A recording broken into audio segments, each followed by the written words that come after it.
ทุกคนเคยได้ยินคำนี้บ่ A E I O U ซึ่ง5ตัวนี้แม่นสระในภาษาอังกฤษเด้อและเสียงของ A สามารถออกเสียงหลักๆได้6เสียงคือเสียงที่1 A เสียงสั้นเช่น apple cat cap man เสียงที่2 A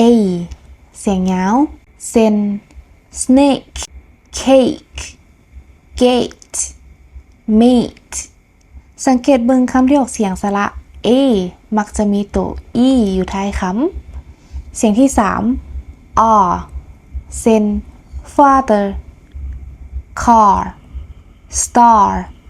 park เสียงที่4 O เช่น ball coal walk war เสียงที่5 A เสียงสั้นเช่น many any said เสียงที่6